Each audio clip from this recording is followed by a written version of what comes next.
Hey there, I'm Angela Sharpe, and welcome to the Daily Mix. All right, we got some fun stuff happening. You know, Little Caesars is transforming the way customers pick up their pizza. It's their new Reserve and Ready service, and it features a pizza portal. It's like Back to the Future. Here's how it works. You place your order, you prepay on the Little Caesars mobile app, and then the app notifies you when your order's ready. When you get to the store, you get to skip the line, go straight to this pizza portal, import your PIN, or you can scan your code, and you're on your way. Now, this is still in the testing stages right now, but if it all goes well, you may be able to find the pizza portal at your favorite Little Caesars and as early as 2018. Now, personally, I still think it's easier for me to go in with $5, hand them, and then give me a pizza, but this is the way of the future, so we're going the technology way, I guess. Now, there are some big changes coming soon to some local movie theaters. Marcus Theaters plans to renovate 6 of the former Warenberg theaters. You know, they recently purchased all those in December. The Dream Lounger, now these are heated recliner seats. Those are coming to Chesterfield, De Pere, and Ronnie's, and the O'Fallon, Illinois location. Some of the locations will also add at least one new food and beverage concept, and the Marcus Premium large format screen will be there as well. The Marcus Big Screen Bistro will be added to the De Pere Theater, and the Take 5 lounges will be added to the De Pere, O'Fallon, and Ronnie's theaters.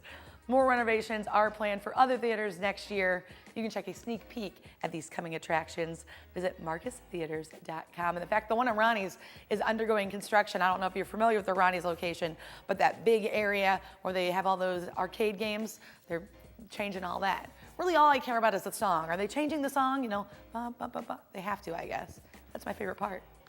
All right, Cardinals fans know that 2011 was the year of the Rally Squirrel, and it looks like 2017 will be the year of the Rally Cat. Yachty was up to bat, bases were loaded, and the Cards were trailing the Kansas City Royals 5-4 in the bottom of the 6th when a stray cat took the field. The rogue feline made its way to the back of the field before being scooped up by a grounds crew member. He got a little bit up a little bit there, but you know, the cat was not happy about getting escorted off the field. But the Rally Cat's appearance did prove to be good luck for the Cardinals.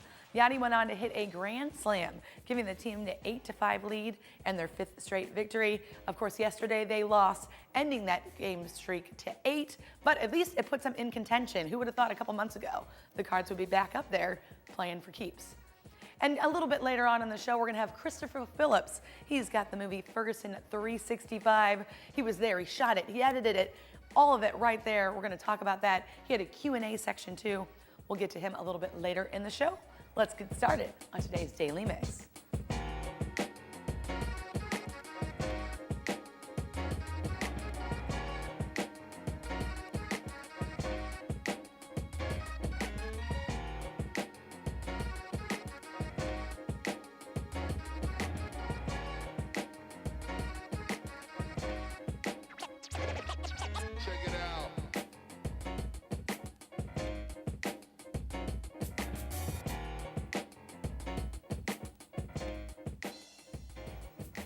Summer may be coming to a close, but there are still many great things you can do in the coming weeks.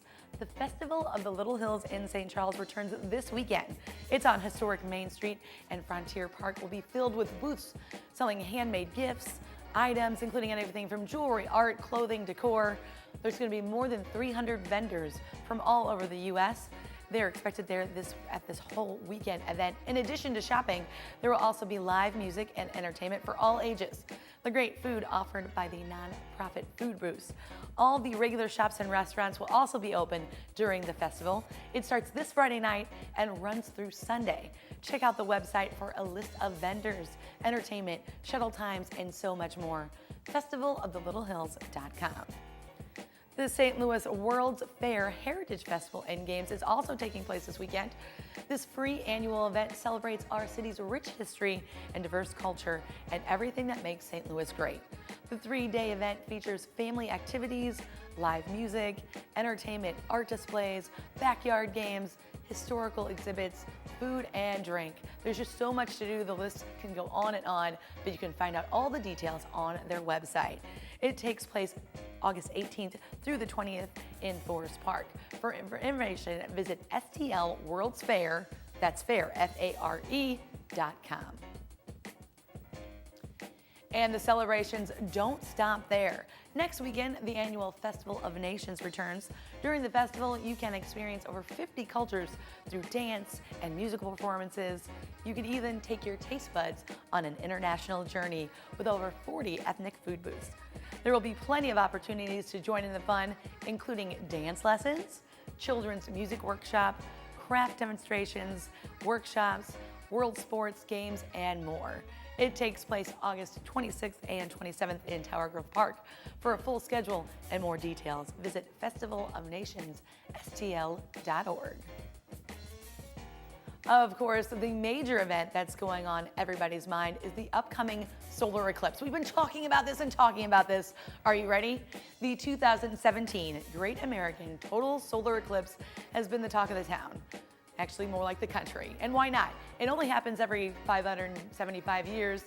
Now, next Monday, August 21st, just after 1, the moon will be between the Earth and the sun, causing darkness to fall in the middle of the day.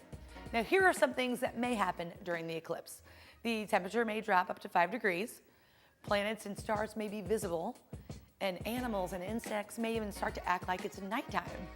Monday's event is a big deal because the first total solar eclipse to occur in St. Louis since 1442. That's right, you missed the first one. The St. Louis Eclipse Task Force, there's a task force for this, has been preparing for this event and working toward raising awareness since 2014. They have a website with all the information that can help you prepare for it, learn about the event. Now, if you're not sure where you're going to be watching, they can help you there too. Check them out, stlouiseclipse2017.org. Now, of course, one of the places you can watch that eclipse is at the St. Louis Science Center. They're hosting an Eclipse Festival at the James S. McDonald Planetarium on the day of the event.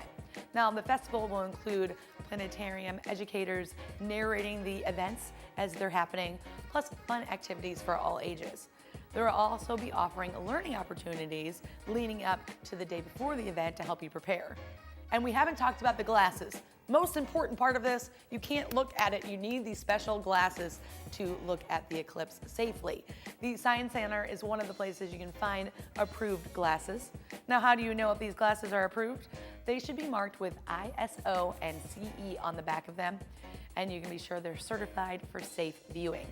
You can learn more about proper eyewear and all of the events leading up to the day of the eclipse at the Science Center by visiting slsc.org, which means if you're one of the cool people who get to stay home from work to watch the eclipse, or your kids are staying home, make sure you have those eyewear. You need that to see it.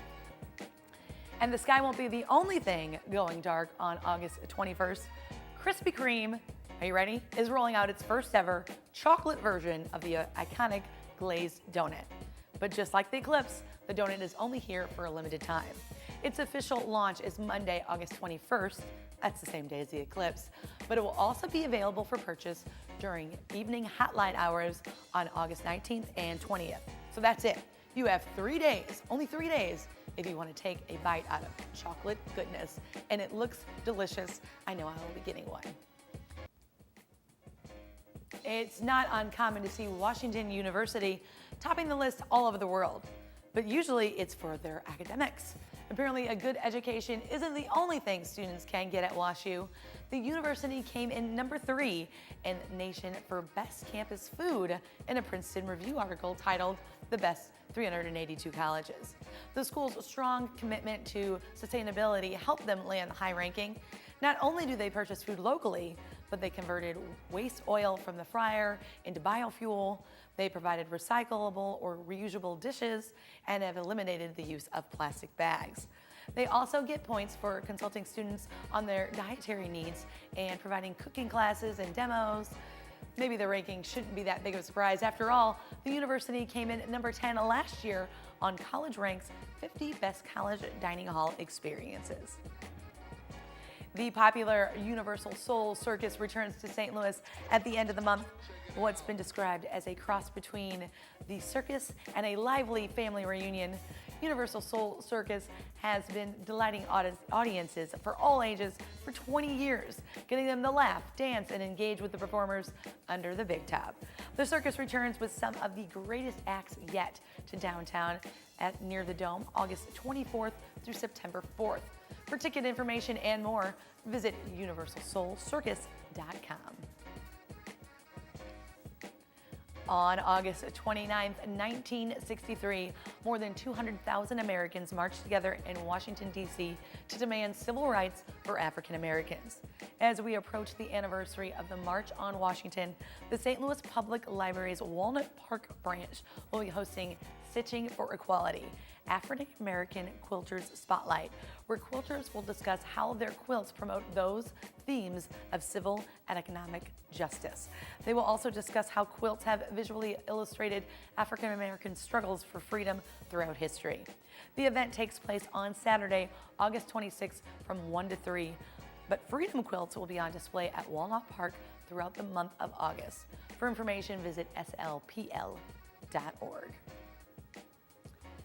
The first ever St. Louis Speed Festival kicks off this weekend at Gateway Motorsports Park. This is exciting for me. I also work at Gateway.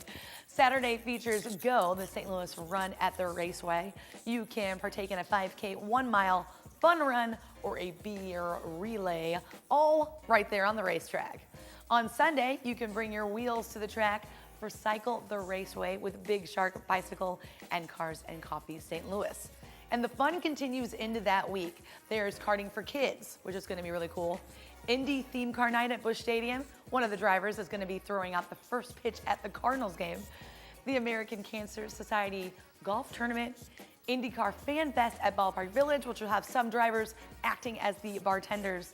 And the Miller Lite Carb Day.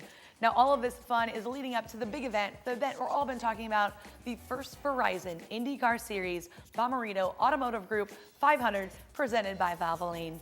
America's best drivers will be competing against drivers from all around the world right here on Saturday, August 25th. Indy Racing, it's back right here in St. Louis. You gotta check it out. To find out more about these exciting events leading up to that, and of course the Bommarito 500, check out gatewaymsp.com. There's a new cafe in Bloom. Paraquad, an organization dedicated to empowering people with disabilities, announced their new restaurant will become Bloom Cafe after turning to social media for help selecting a name. They received over 140 suggestions and ultimately selected Abby Cohen's Bloom Cafe as the winner. The new restaurant, which is still under construction, is really right down the street from us. It's located on Oakland Avenue near the Science Center and St. Louis Community College at Forest Park. The restaurant is part of a job training program that will last around 12 weeks, followed by paid internships in restaurant and finally assistance in finding a job in the community. The location will open later this fall, but we'll be sure to keep you up to date on their progress. You can also follow along by visiting paraquad.org and thebloom.cafe. On the recent 3-year anniversary of Michael Brown's death, the Ferguson Community Empowerment Center opened its doors to the public for the first time. The center was built on the site where a quick trip that burned to the ground 3 years ago during the Ferguson unrest.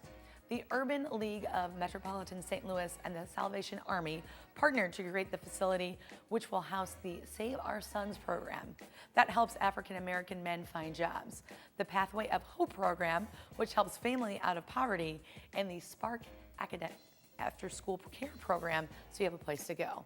Additional resources include help from small business owners and a youth literacy program. The Ferguson Community Empowerment Center is located at 9420 West Florissant and is open Monday through Friday from 8 to 5. And this is the perfect time to introduce my guest. Christopher Phillips is here.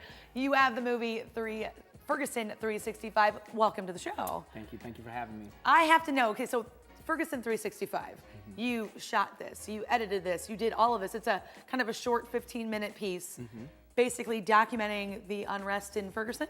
Yeah, it's pretty much taking it from day one and encapsulating, making a portrait of the first year. So, and really just kind of providing context to the unrest, and also seeing how the Black Lives Matter movement kind of exploded across the country as we saw more of these situations occur in different cities. Yeah, and you kind of followed them along, right? You went to Chicago and various Baltimore places. and various places. I was even in Selma, Alabama when they had the 50th anniversary of Bloody Sunday. So, I was there to capture President Obama speak, and so it's just quite a journey. Now I have to know, like, what makes one, while they're maybe, sitting at home watching this unfold, go, I need to grab my camera, I need to get out there and I need to document that. Why did that come to you? Well, I had been a resident of Ferguson, specifically of Canfield, where he got killed for many, many years prior to him being killed. So for me, I was aware of the systemic issues, from political government to the police. And so while the eyes of the world were, focused on Ferguson, I thought of it as a great opportunity to really kind of bring those issues to light through film. Now, were you worried about yourself or your camera while you were out there at all? I think more people were worried about me and my camera versus myself. So, there was moments where I was in the stores, like the 1 or 2 days when there was some looting and destruction going on, I was in those stores. So I got some very raw images, but I still really wasn't worried because I know kind of how to move in those situations.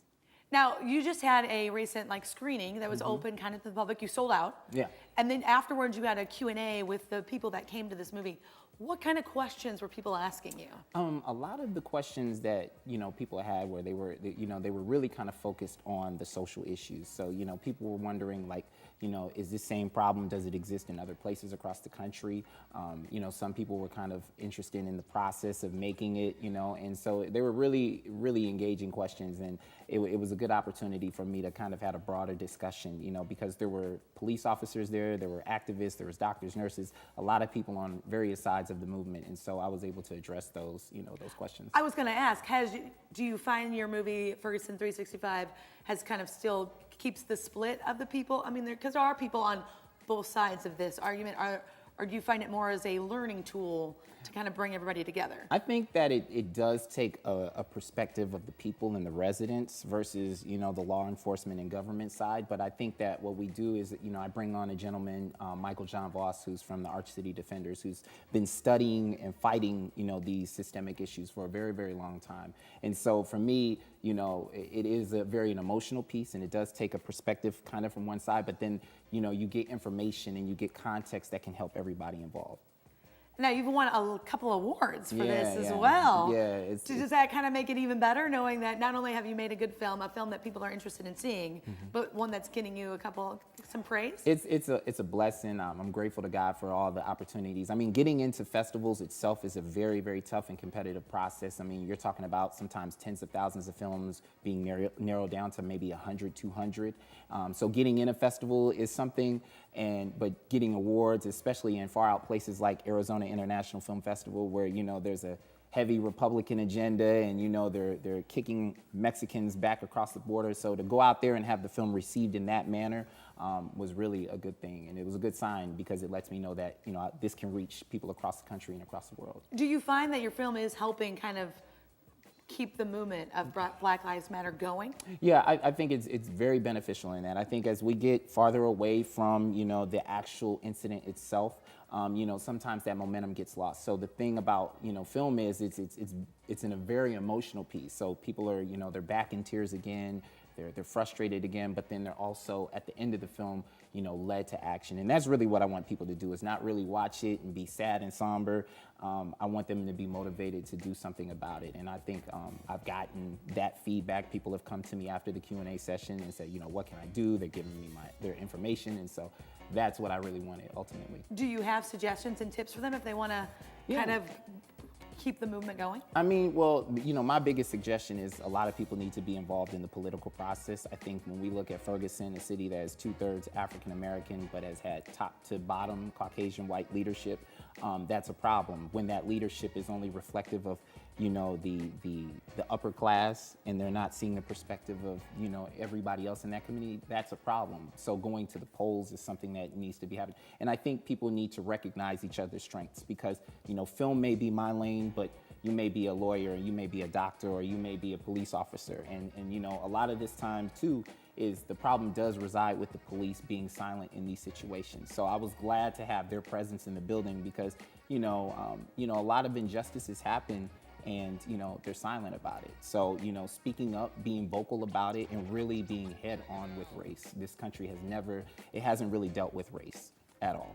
And now we're kind of starting to deal with that. Now you also have something that went viral, 100 days. Yeah, I did the Ferguson 100 Days, 100 Seconds, which I released on the internet. It got 100,000 views in the first week, and that was really just me encapsulating the first 100 days.